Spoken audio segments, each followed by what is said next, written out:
आप घर के अंदर लगा सकते हो। शिव महापुराण की कथा कहती है त्रिवेणी का पौधा घर में नहीं लगाया है।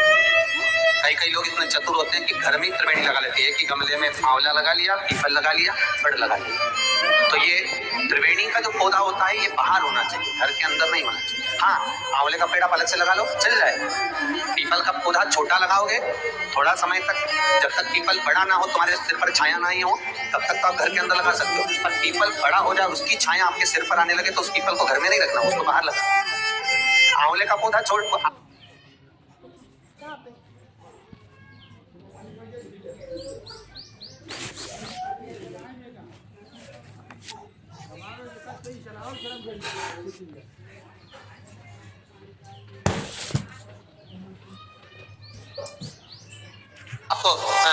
बड़ का पौधा छोटा हो। शिव महापुराण की कथा कहती है त्रिवेणी का पौधा घर में नहीं लगाया जाए। कई लोग इतने चतुर होते हैं कि घर में त्रिवेणी लगा लेते हैं कि गमले में आंवला लगा लिया, पीपल लगा लिया, बड़ लगा लिया। तो ये त्रिवेणी का जो पौधा होता है ये बाहर होना चाहिए, घर के अंदर नहीं होना चाहिए। हाँ, आंवले का पेड़ आप अलग से लगा लो, चल जाएगा।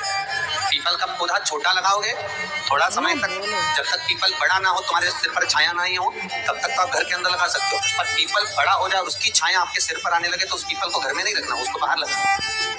आंवले का पौधा छोड़, आपको बड़ का पौधा छोटा हो, उसकी छाया ना पड़े, तब तक आप पूजन के लिए लगा लो, मना नहीं है। पर बाद में जब छाया सिर पे आने लगे तो बड़ को भी आपको बाहर लगाना पड़ेगा। केवल आंवले का पौधा ऐसा होता है जो घर के अंदर आप लगा सकते।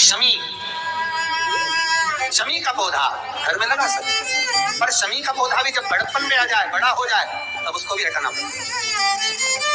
शंकर भगवान को जो बेलपत्र चढ़ती है, शमी पत्र चढ़ता है, उसमें बेलपत्र का जो पौधा है वो परमानेंट कितना भी बड़ा हो जाए वो सुख देगा। और शमी का पौधा भी ज्यादा बड़ा होगा तो वो आपको हटाना पड़ेगा, ले जाकर लगा।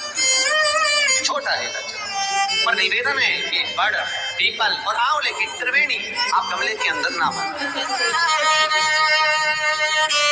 आप गमले के अंदर, कई माताओं क्या कहते हैं कि त्रिवेणी कहाँ पूजने जाएंगे, त्रिवेणी पे खाती लगाने जाएंगे तो गमले में त्रिवेणी बना लो, बड़ का पौधा भी लगा लो उसी के अंदर, उसी में आंवले का, उसी में पीपल।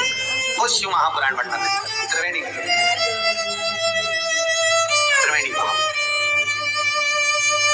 त्रिवेणी का पौधा बाहर घर के अंदर क्यों? शिव महापुराण की कथा में स्पष्ट कहा गया जहां त्रिवेणी का पौधा गमले के अंदर होता है वहां उस स्थान पर महाराज कहीं ना कहीं क्लेश का भाव होता, उस घर में शांति नहीं होती। क्यों? तो उसका भी व्याख्यान गरुड़ पुराण में कहा गया। क्या वर्णन किया गरुड़ पुराण में कि जब जीव आत्मा को लेकर आया जाता है, सारे सुख दुख सब भोगने के बाद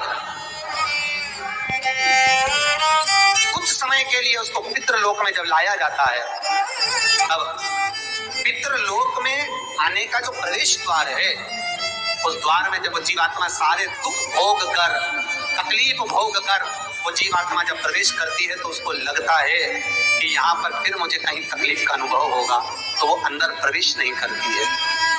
त्रिवेणी का जो पौधा होता है उसी पौधे के नीचे वो जीवात्मा कुछ देर विश्राम कर लेती है। इसलिए शिव महापुराण कहती है त्रिवेणी बाहर पूजी जा, त्रिवेणी बाहर।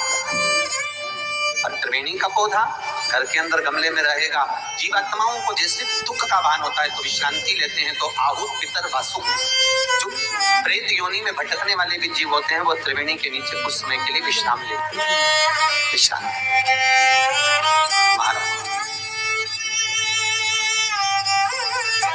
शिव महापुराण में और गणेश पुराण के अंदर एक बहुत सुंदर प्रसंग, गणेश पुराण में जैसे दुर्गा का प्रसंग कहा गया है, कल उस प्रसंग को थोड़ा वर्णन करेंगे गणेश पुराण के कि कौन सी दुर्गा किस चीज के लिए लाभदायक है। तो गणेश पुराण में शमी के पत्ते का वर्णन करा गया, तो उसमें स्पष्ट कहा गणेश पुराण में कि यदि एक लोटा पानी, एक कलश जल, उसमें चंदन घोलकर अक्षत के 5 दाने और पीपल के 2 पत्ते उसमें डालकर शमी के पेड़ के ऊपर उस जल को समर्पित कर कर आप अपनी कामना बोलकर जिस कार्य के लिए जाते हैं वो कार्य मात्र 3 दिन में सफल हो जाता है। मात्र 3 दिन में। गणेश पुराण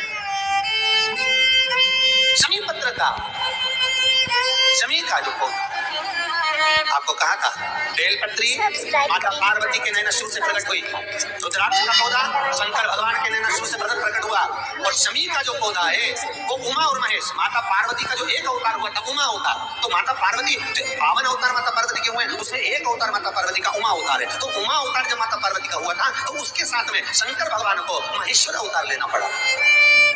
महेश्वर अवतार भगवान शंकर ने लिया, तो उमा और महेश्वर का जब मिलन हुआ था उस मिलन के दृष्टिकोण से, उस मिलन की दृष्टि से शमी का पौधा हुआ। शंकर भगवान की जो जलाधारी है बस उस जलाधारी का मुख उत्तर का होना चाहिए।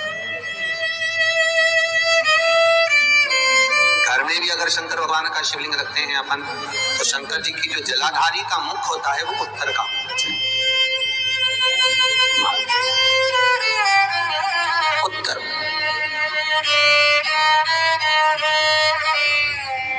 भगवान को जब भी बेलपत्र आप शिवलिंग पर समर्पित करते हैं तो ये डंडी का मुख आप जहां बैठकर कर रहे हो, आप उधर बैठे हो, इधर बैठे हो, इधर बैठे हो, जहां तुम भगवान शंकर के सामने बैठे हो, इस डंडी का मुख तुम जिस जगह पर बैठकर बेलपत्र समर्पित कर रहे हो, तुम जिस जगह बैठकर बेलपत्र चढ़ा रहे हो, तुम जिस जगह बैठकर बेलपत्र को भगवान शिव को समर्पित कर रहे हो, डंडी का मुख आपके ठीक विपरीतता के भाव में होना चाहिए। भगवान शंकर को जहां बैठकर चढ़ाओ डंडी का मुख विपरीतता हमारा। जब शमी पत्र भगवान शंकर को समर्पित करो तो शमी पत्र की डंडी का भाग आपकी ओर होना चाहिए, बेलपत्र की डंडी विपरीत का भाव और शमी पत्र की डंडी का भाव, शमी पत्र की जो डंडी होती है उसका भाग अपने ओर होना चाहिए। ये बटकेश्वर महादेव कोई साधारण नहीं है हमारा। अदालत में केस चल रहा हो, प्रशासनिक कोई परेशानी आ रही हो, कोई एग्जाम निकल नहीं रहा हो, कोई केस अदालत में चल रहा है नहीं निपट रहा, बड़ के पेड़ के नीचे शिवलिंग का निर्माण कर और शिवलिंग का निर्माण कर पूजन कर घी का घृत का दिया लगाकर दही चढ़ा, उस दही को वापिस हाथ से चम्मच में निकाल लीजिए, उस दही को रख लो, शिव जी की पूजन अर्चना कर भगवान भोलेनाथ के शिवलिंग का विसर्जन कर आओ। दही जो चम्मच में निकाला है उसको एक रुमाल में लगा लीजिए, चाहे स्वस्तिक बना लो, चाहे छापा लगा लो, बिंदी लगा लो।